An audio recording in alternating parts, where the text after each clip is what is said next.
Welcome back to another episode of STEM in Stilettos. This is your host, Zofia Morales, and today we are going to discuss calm in the chaos, small resets for high-achieving women. And you are in the right place if you've ever thought to yourself, oh my Lord, it's 9:30 on Monday. Why do I already feel overwhelmed? Or how do I stop replaying that stupid interaction and fall asleep? If you've been struggling with these kinds of mind and emotional modulation situations, you have arrived at the right place today. And our guest today is Denise Pyles. She's a former nun and an award-winning program manager in tech, a mindfulness coach, and the author of Burn Without Burning Out. After years shaped by silence and rhythm, she entered corporate tech, where a day can move faster than your inner life. And she now coaches micro-mindfulness, small practices for real moments, before team chats, between meetings, after feedback, or on a walk just to refill your water. Denise supports high-achieving women in tech who carry a lot and rarely get to set it down. Her work offers simple ways to ease mental overload and make room for presence without adding more to your to-do list or your calendar. Welcome, Denise. I'm so happy to have you here with me today. Thank you, Sophia, and thank you everyone for listening. It's great to be here.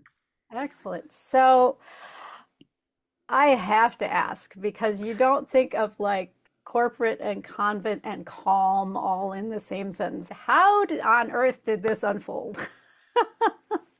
Thank you. So let me just start that I know what it feels like to be burned out and to struggle.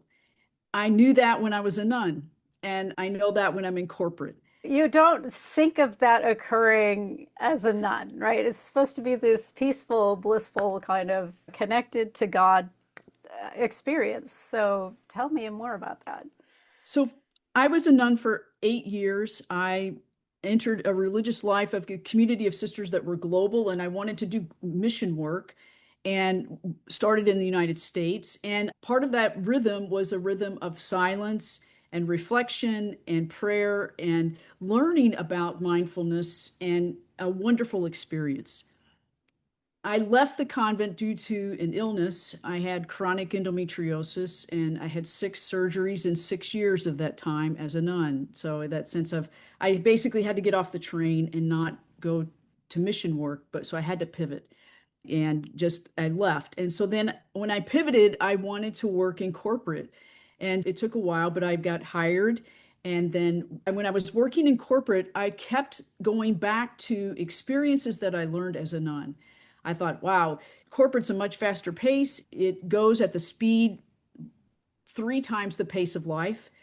If I had the luxury to sit for an hour and meditate and then go to the office and then take a big lunch break, etc., that would help me. But I realized that's not the life of corporate. That's not the Yeah. life of tech. It is like everything's on fire. Your work is going, you're going from one thing to the next. And what I kept going back to were those moments that dawned on me as a nun. I experienced those same moments. They were just shortened. And I didn't know the term then, but I know now it was called micro-mindfulness. It was those short snippets of focused intention and consistently over time that got me to a sense of presence and a sense of peace and a sense of being unflappable no matter what happened. That I began entering fully into myself as myself, present in the moment, and being able to connect with my colleagues. And that became a strength in my work of learning to do corporate work. And I leaned on that and I nurtured that and strengthened that. So it's a sense of I learned how to choose calm amid chaos as a nun, even when there was moments of stress working in church ministry. And then when I moved to corporate, it dawned on me of making that connection again. And those moments when, yes, I wake up, I'm stressed, I've got 15 things on my calendar, it's not even 9:30, my mind's spinning. I'm Yeah, choosing to you've got say, a pile of text pause. messages on your phone already. I haven't even had coffee yet. Right? I'm making a deliberate choice to say, I will choose today to be calm, and I will do an activity or an action to facilitate that calm in the midst of this chaotic work that I face today. Yeah. So, I think a lot of us, speaking of from someone who came from some very high intensity corporate myself, it can be really challenging to try to fit something like that in. I can remember trying to make sure I got my workout before I went into the office and some of this sort of things. And it would work for a while, and then my schedule would implode and it was all gone. How do you approach mindfulness and I want to call it burnout prevention mhm. in a way that's sustainable? How is your approach different? So a couple of things. One of my approach is looking at, again, I went back earlier, I said, I love the opportunity to have long extended periods of mindfulness if that when that happens. Yeah. And part of that is a mindset saying, I can't force that to happen in my schedule. What can I do? And so that sense of an awareness of my schedule and who I am and how do I respond? So, like, what are those techniques that help me be returned to calm? Most often, it's using my senses and my body, like just in slow, deep, intentional breath that I do before, say, I enter a meeting that may be a difficult work meeting or trying to solve problems that may be knowing that certain people may be at contention and have very strong opinions one way or the other. Being intentional about my approach to work is one way of doing that. For example, like working out, I may not have an hour to work out, but science says if you work out for 10 minutes over time consistently, that is still effective. And so that's where I really made the connection of micro-mindfulness. There's the science says the same similar things about your mindset. So that approach to mindfulness is one is, am I aware of what I call, I think we talked about earlier, like pivot moments in our day, the transition moments. Mm, My people, because most often I hear people say, I don't have time to practice mindfulness in yeah. my day. Most people in tech say that. And I say, I want to say, you can practice mindfulness with the time you have. It's a pivot of awareness and a pivot of mindset. And pausing enough to take, even before you start your day, say, for example, Sunday night, like that night, look at your week. Look at the moments. How are you transitioning from one meeting to the next? Do you have time? I intentionally sometimes plug in time Yeah. or intentionally end a meeting 5 minutes early. So I have a 5 minutes to catch my breath, to mentally end a meeting and go to the next one and take a deep breath, go get a drink of water, stand up, walk outside and take a breath of fresh air.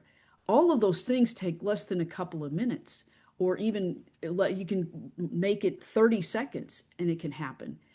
But it starts with, where in my day am I transitioning that I can take a moment to be intentional and present to that time that can reset and return to my center of being and re-energize. Because basically mindfulness is just this journey of how do we come back circle. It's not for me escaping life, it's a way of returning to the center of my life so I can be present in the life that I'm living right now.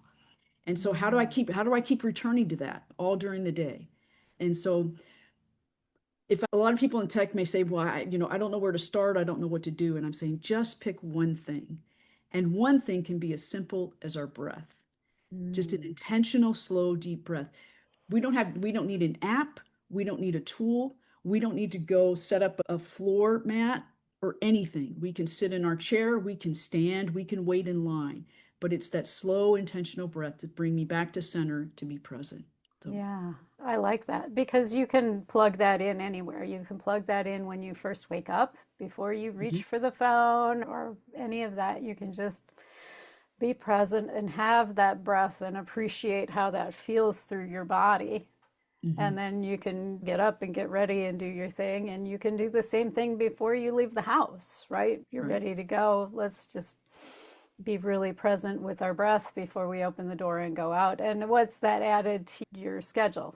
30 seconds, net. And then you can do the same thing after you pull into the parking lot at work. Let's take a nice deep breath and be present before we go into the building. Yeah, I like that because it fits nicely. And if you put a bunch of those in your day, you're consciously lowering your stress level routinely as you move through it instead of letting it just accumulate till you get to dinner time and then you blow up all over your spouse or your kids. Right. Yes. Or you're bringing work and everything in your mind, is bringing all of that back into the evening, into a pivot that maybe you didn't want to bring that in. Yeah, Yeah. exactly. So we've talked a little bit about micro mindfulness. Spell out a little bit more what mindfulness is for people if they're not familiar with that concept. So the sense is the simplest way to think of mindfulness is being fully present in the moment. I'm sitting here talking to you and I am thinking just of talking to you. I'm not distracted by anything around me. I'm here. One way to figure that out is sometimes, have you ever talked to a colleague when you say, are you in the room, or is your mind like, you can Yeah. tell they're Hello, distracted? hello, I'm I'm over here. here. Or do you say that to your significant other? I'm here. Are you listening? Are you there? And the sense of mindfulness is being present, bringing your whole self to the moment and being in savoring that moment or listening to a difficult conversation, and not, it's almost like having this tunnel vision of presence in this moment with you or with someone or something that you're doing. You, Mm, for example, step back for a minute. When was the last time you felt totally lost in a moment of a loving conversation with someone, or you were fully into your hobby and you lost track of time and you lost track of everything else except what was going on right here? yeah, That's mindfulness. those are some of So, my favorite moments right there. and one of the big bonuses of the present moment is then time becomes timeless.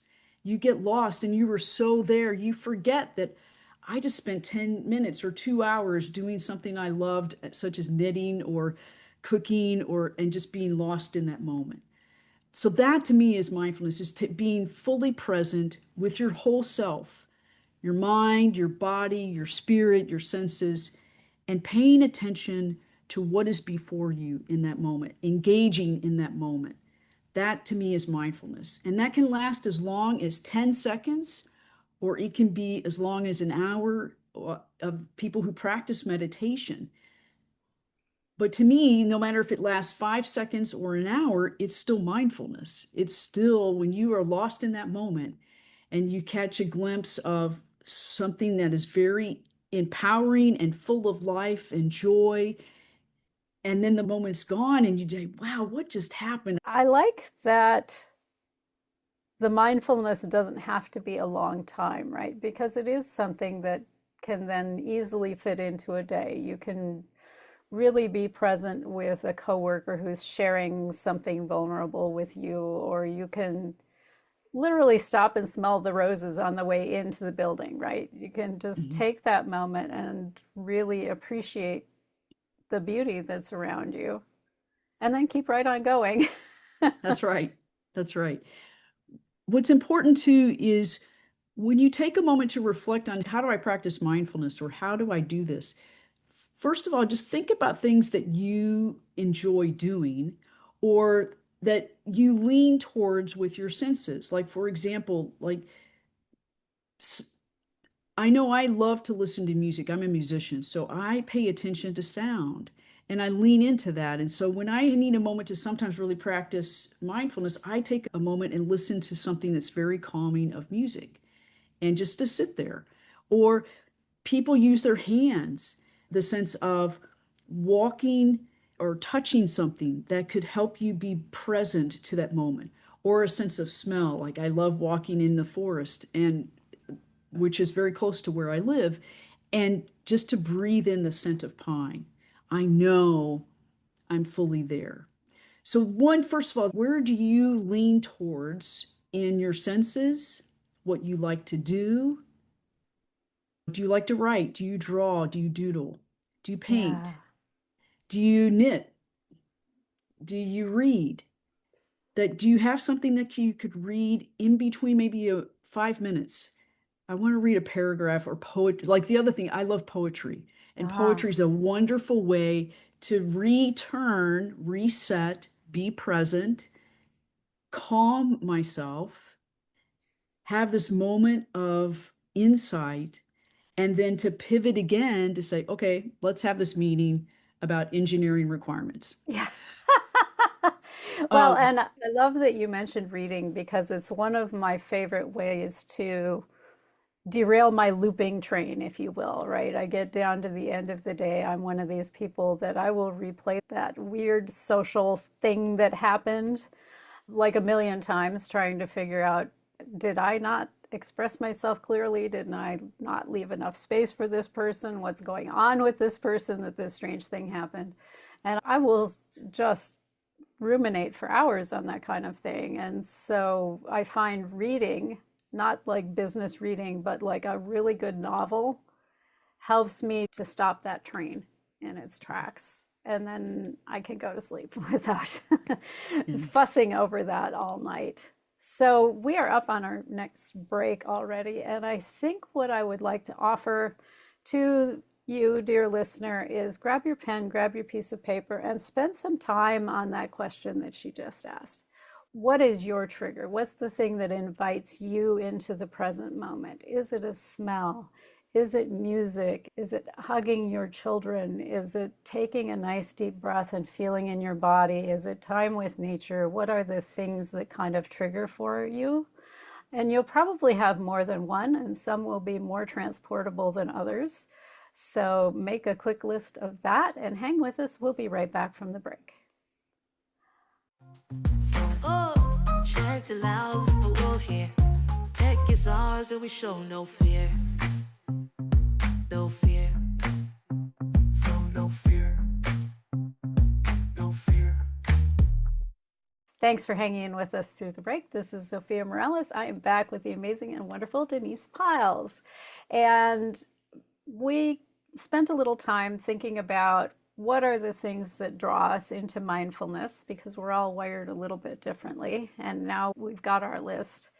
And I think sometimes it's important to understand why this would be important to prioritize. So let's talk a little bit about burnout. What does it look like before it actually becomes burnout? How do we know that we've got the early signs of burnout developing so we can head this off at the pass? Because I think for many of us, burnout is a really devastating thing when it happens. And I will say when, because if you're not actively looking to prevent it, this is in your future. And as a burnout recovery survivor, I will say it is a thing to be avoided.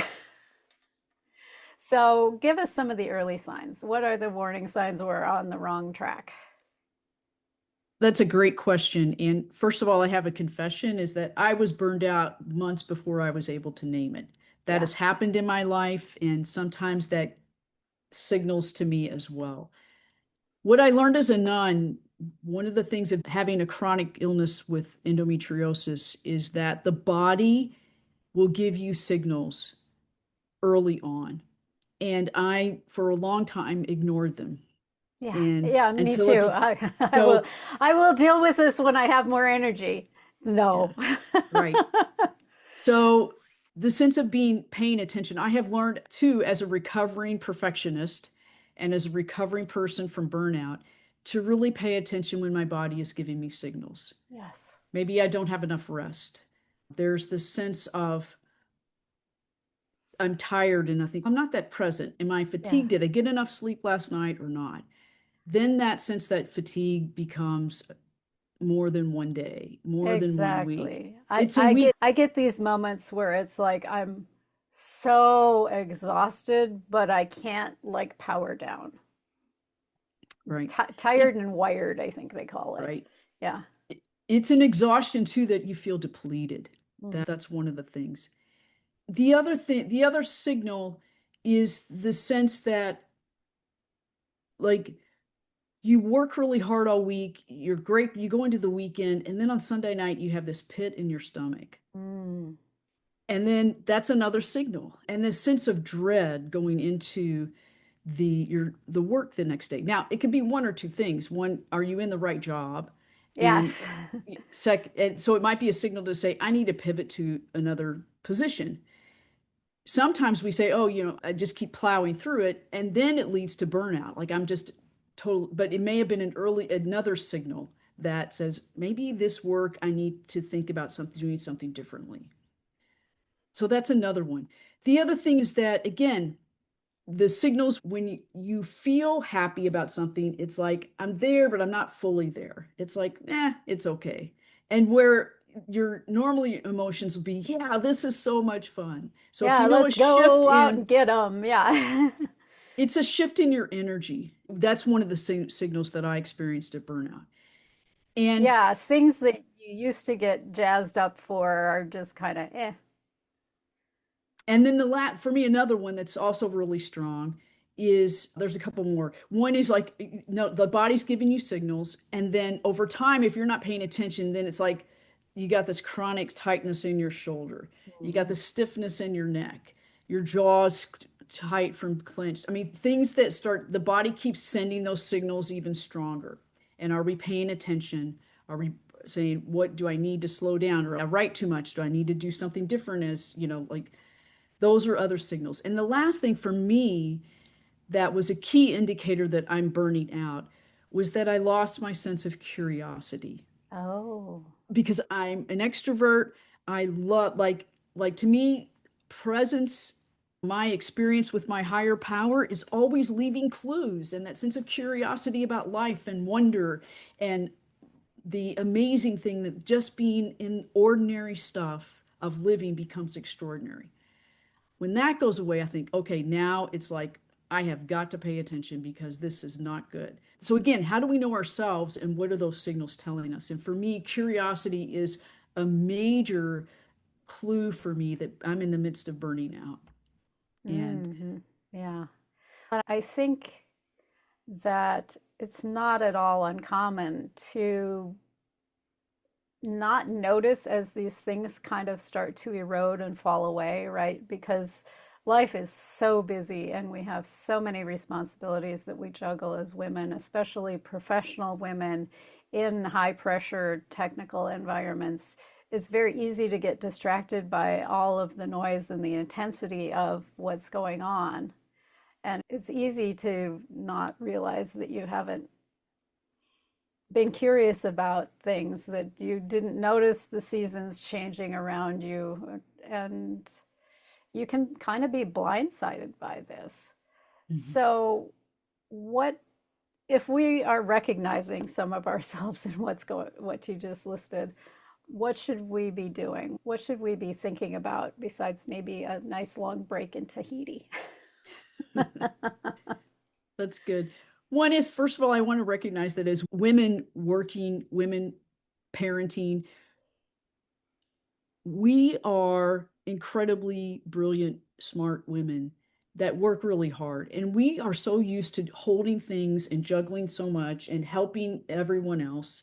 And at the end of the day, it's like, well, I'll take care of myself by then. By that time, we're so exhausted. It's like, let's click the remote or let's check something else. And then if that doesn't re-energize us, that sense of what do we do? And so then that signal, again, going back to our sense of awareness, self-awareness, and recognizing that sense of I'm not beating ourselves up, but to say, I can't hold it all. And Yeah. to give ourselves that sense of grace to acknowledge that and say, I can't hold it all. And the other thing, I mean, my own sense of working through my own personal growth is that taking care of myself is not selfish.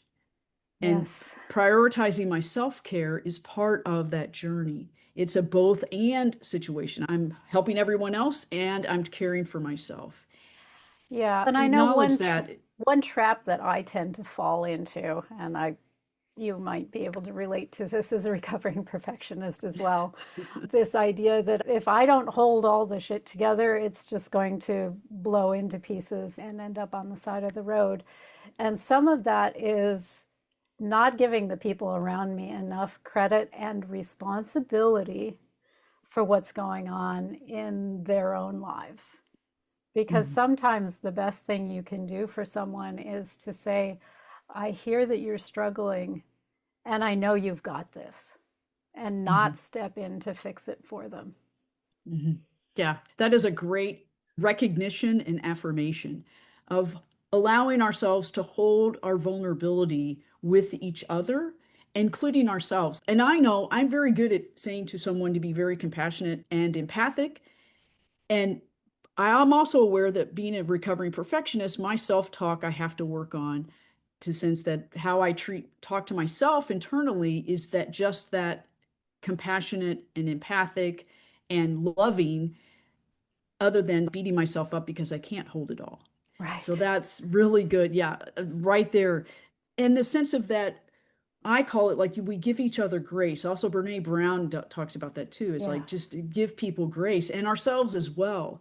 And when that sense of vulnerability enters the picture, and if we're able to hold one another in that, then there is a strength of saying, we don't have it all together and we are still strong, and you're going to get through this, or we're going to get through this, and it's going to be okay. Giving people time and space in the midst of that. I remember one experience running a meeting that we as a team happened, and one person who was also leading it, she said, I need a moment. I'm just really struggling. There was a personal tragedy from a natural disaster from her family that she was getting over, and we knew that, and we just said, hey, it's okay. What do you need? And she says, I just need like about 20 seconds of silence before we begin. And I was like, okay, let's just do that together. And so we did it together. We sat just at this meeting and just paused. And then she was like, thank you. I'm able just to kind of be present. So just as small, it was tiny. It wasn't, but acknowledging and recognize that.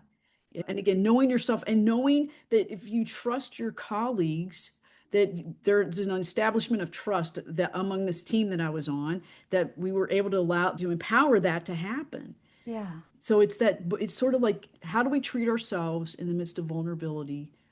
And how do we hold that grace with one another in the midst of that?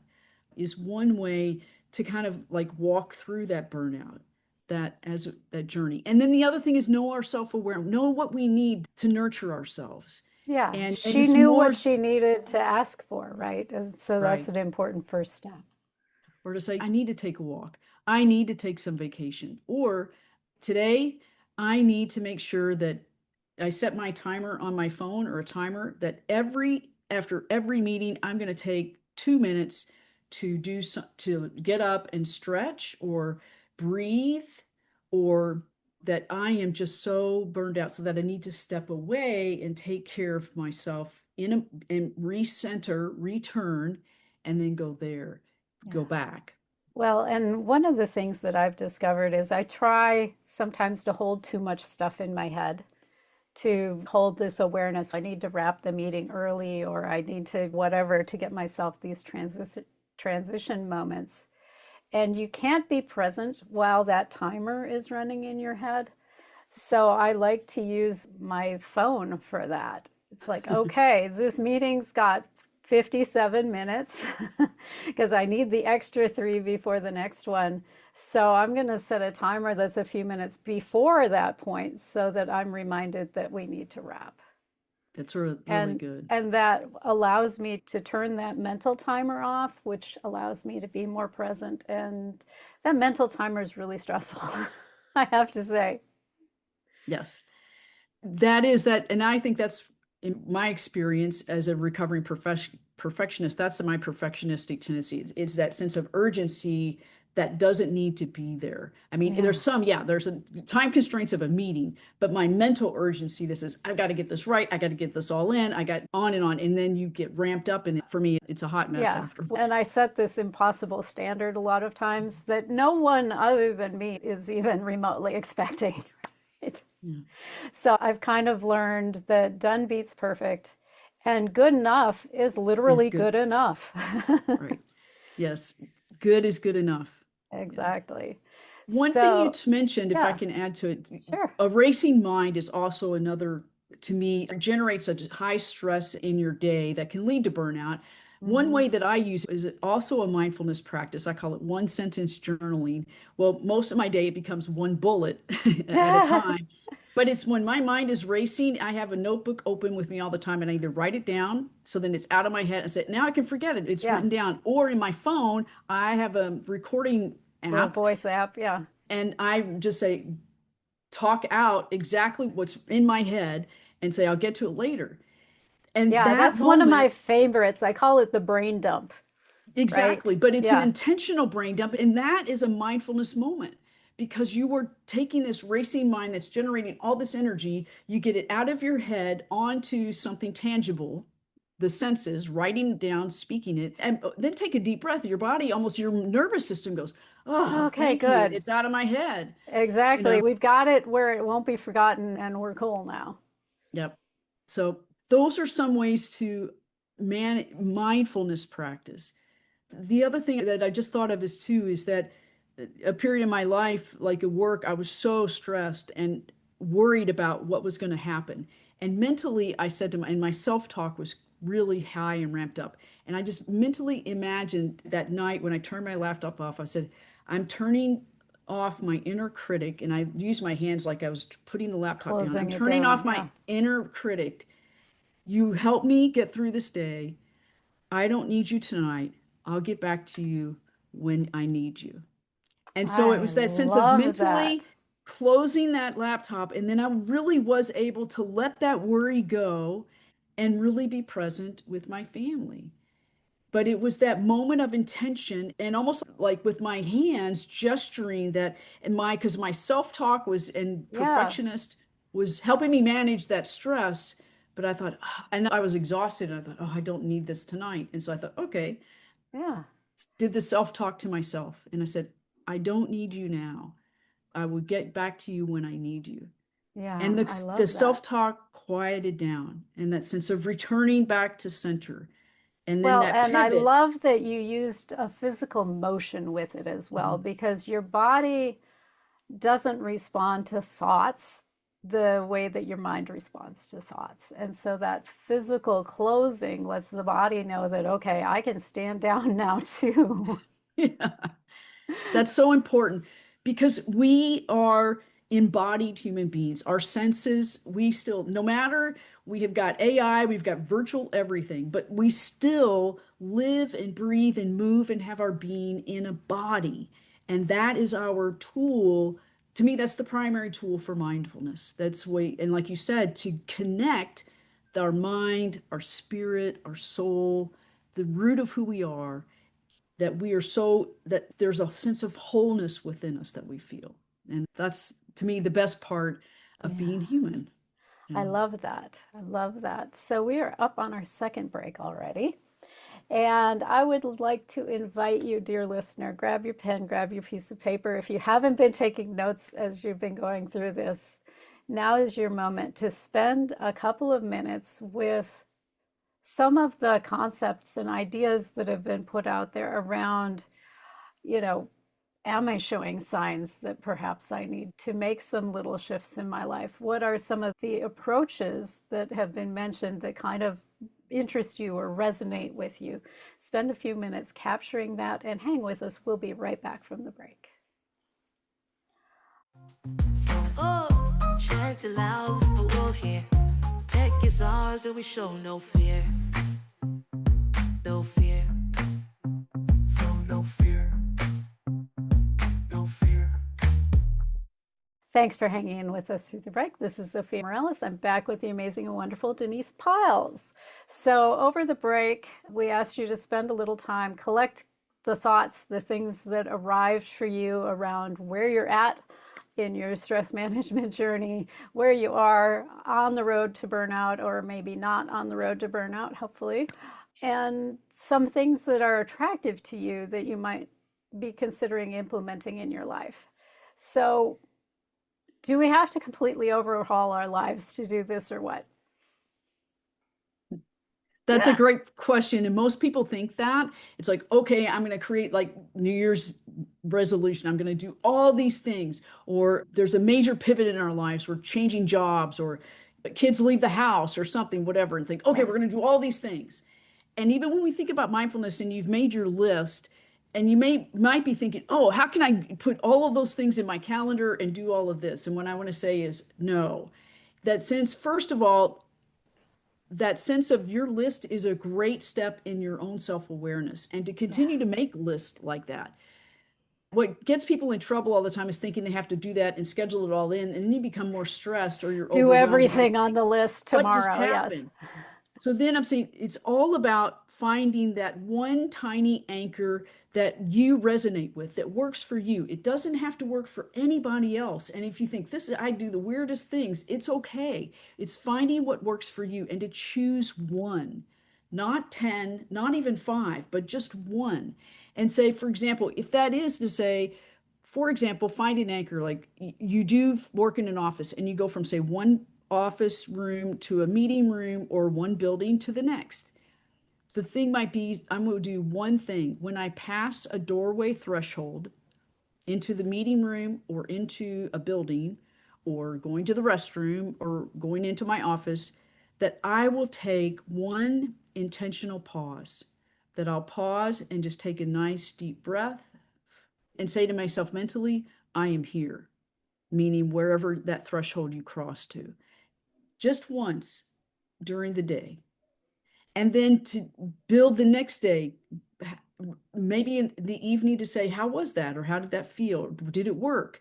Did I feel a moment of just that sense of reset? I'm here, returning in a sense of reset, being present. And then it's like, I call it habit stacking, not a ton of it, but over time. And it's that sense of, it goes back to even like physical fitness or those high impact interval training where you do short bursts of focused training. When you do that, habit stack that over time, you become fit, you become strong. Same thing mentally. So choose one on your list and do it for a couple of days. And over time, you will see or experience a pattern. My favorite activity to do, I call it one sentence journaling or one bullet point or one word. Or I have friends of mine who do this and it's a doodle or it's an actual sketch. As a sketch artist, a friend of mine's a sketch artist. But it's that sense, what I will do that during the day. Maybe I've had a really stressful meeting. What do I need right now? How do I feel? What is my intention? Like, I can't let this meeting go yet, but I have to move to this other meeting. How do I do this? And so what can I do now? And to take, to say, I need 5 minutes or something. And then it's like, okay, that's going to happen at 2:15 and after this next meeting. So it's that sense of acknowledgement, or I'm aware of gratitude for this great conversation with a colleague. So it's a sense I'm grateful for Mary, etc. And then at the end of the day, you look at those bullet points and then you say, what is the story of that presence telling me about my life? And if you do that again the next day, just say, I'm going to do one bullet point, that what comes to mind. And when I write that down, and then over time, you have a pattern of your own self-knowledge of how you are returning to your center in the midst of those stressful moments. And that's kind of building that micro-mindfulness habit over time in your life when you say, I don't have time. You're right. We don't have time. However, we do have time in our day when we can practice micro-mindfulness with the time we have, as chaotic, as stressful. And then it's like you get this burst of energy. You go, okay, your energy level. To do that, it's like, okay, now I can go in with the kids. Let's go to carpool, blah, blah, blah. And like, I'm back on full bore, let's go. Yeah, exactly. And I think one of the things to mention about time, right? Because I think as a society, we kind of lie to ourselves about time. And for many years, I thought, oh, well, I'm going to find the time to fill in the blank, to pick up that new hobby, to learn a new language, to spend more time bonding with my husband, whatever it is. And the truth of the matter is, time is not found.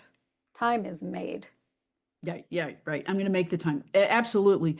And the other thing about time, I still use a watch, the sense of we have chronological time. We're in the sense of our Western culture, Eastern culture as well, the sense of human, like time marching forward. And yes. There is also another time called Kairos time, which is that sense of that is the moments when you experience like getting lost in the moment and you forget about the time chronos, the chronological time. Yeah. And the goal is to make, like you said, choose to make time that you can experience getting lost with this, in the sense that I am in the moment and I'm not worried about what time it is of that. So there's two things. And yes, you're right. It's like making time. The time I have today, I can't get more of it. I can't save it. I can't bank it. We all get the same amount. And how we manage it, yes, is varies of that. And how we make choices of saying, in this transition point, in this, I'm giving myself a break, or I'm doing something else to nurture my inner and to re-energize my soul and my spirit or my being, and in a way that creates this energy to move forward in the day. Exactly. Let's talk about what I want to say, habit stacking and the places that this kind of stuff can slot in relatively easily, right? Because many of us find change to be challenging. But I know for myself, if I can hook a change onto something else, it sticks better. So let's talk about some opportunities that probably exist in someone's day to be able to slot something like this in.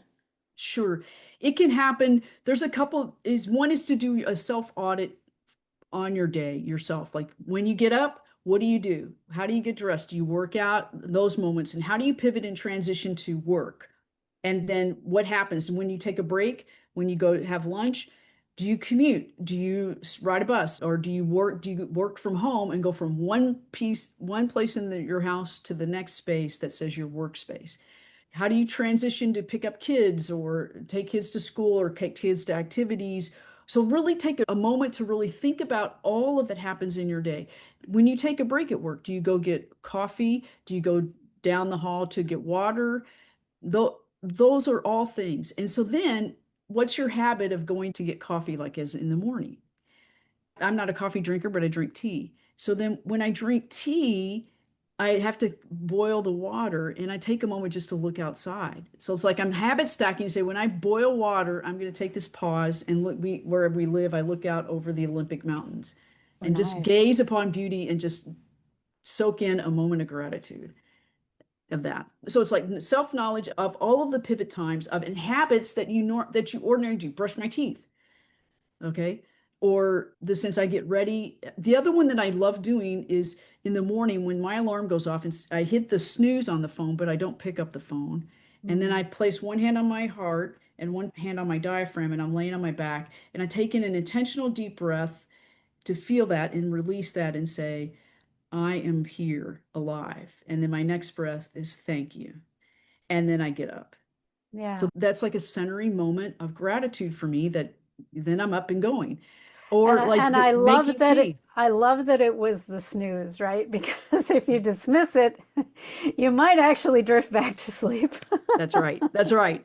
I also have a cat that also reminds me it's dinner time for him. And so it's like, this little paw, the going, here's the second snooze. And then when you go to get a coffee, or I know we do this because I do this. It's like, oh, I've got a break. Let's look at my phone. We look at our phone a bazillion times a day. It's over exaggerating. So I'm saying, okay, so one time, just say one time, when I reach for my phone, I'm going to stop and then just take a pause. And just even if I put my hands on my knees sitting at my desk and just take a deep breath, to take 15 seconds to do that.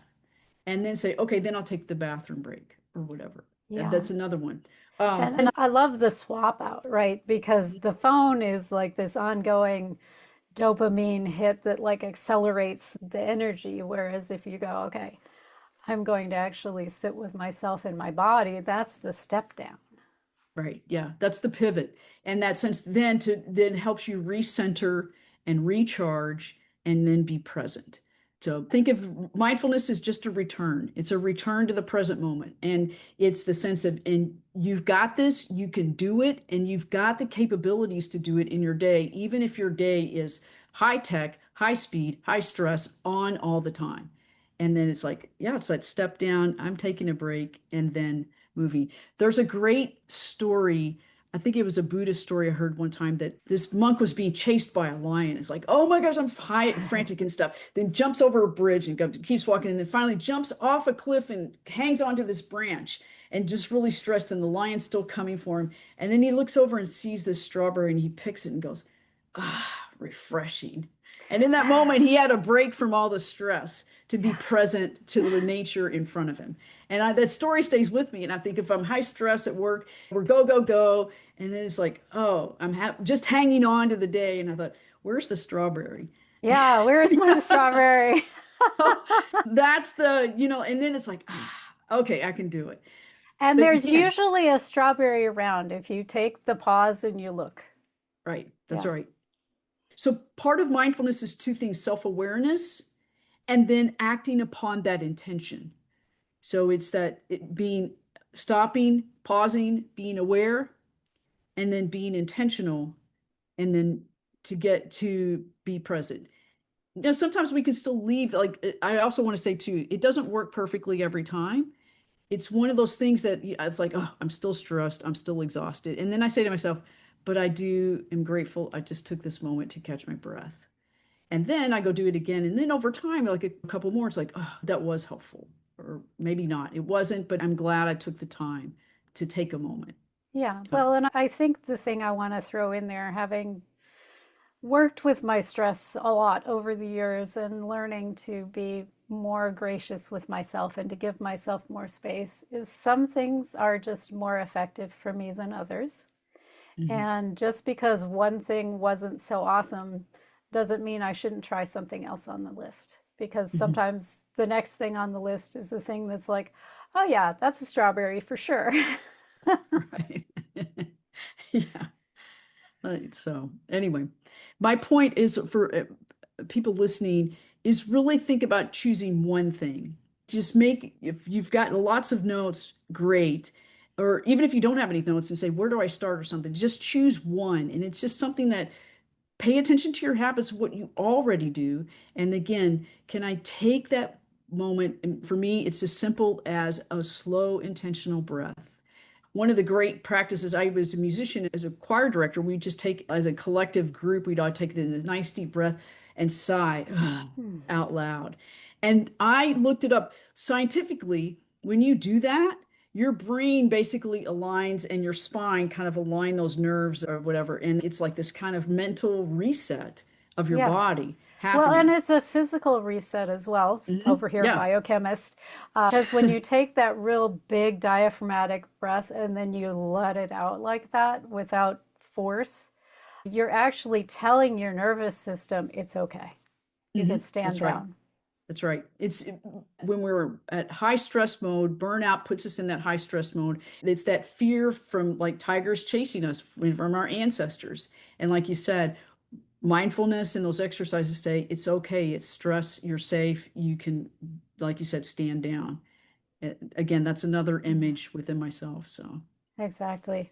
So we are down to the very, very end of our time here. If someone really resonated with their work and wanted to get in touch with you or your work, what are some of the best ways for them to do that?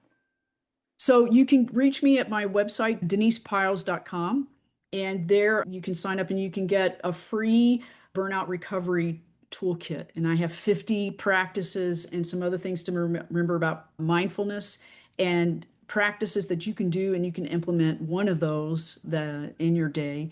I also have some other bonuses on there around gratitude, stress and energy rehabits, how you can practice like ordinary things that happen in your life. It doesn't have to be anything huge. Those are bonuses. I also write daily on Substack. So again, Denise Pyles, you could sign up and get the free toolkit or other resources. And I participate in podcasts similar to this. So you could also find me on Spotify of the podcasts that I've done. So um, Very good. Very good. anyway, Yeah, and thank I love that it's like 50 different things and gratitude practices and all kinds of stuff because you only need one thing that works really well.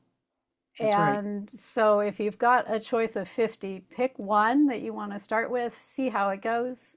You're not married to it. You can reevaluate in a week and say, okay, let's try this other thing until you Yeah. find just the right tool or tool set. Right. And it's finding that you live from a place of your curiosity, your strengths, your energy, and your gifts, and finding tools that are practices and habits that help you reboot, recenter, re-energize you to keep going in the world that you're living in and life you're living, that it becomes this fullness of life in the simple, ordinary ways of living that become extraordinary. And that's a Yeah. great gift to experience. I So. love that. Thank you so much for your gift of presence with me here today. I appreciate this conversation very much. Thank you, Zofia, and thank you to everyone listening, and peace to all of you in this day. Thank you. Yes, and I'd like to iterate that. Thank you, dear listener, for choosing to spend the last 50 minutes or so with us. I know that's a significant investment of time, and I hope that you're taking something of great value away from this for yourself, for your life, that's going to support you moving forward. I would love to hear from you. If you can take a moment of your day to shoot me an email or drop a comment below the video, and just let me know what arrived for you, what you liked, what you didn't like. If there's someone or something else you'd like to see me take on and discuss, I love to hear all of it. And until next week, go out and be that amazing, authentic person that you truly are.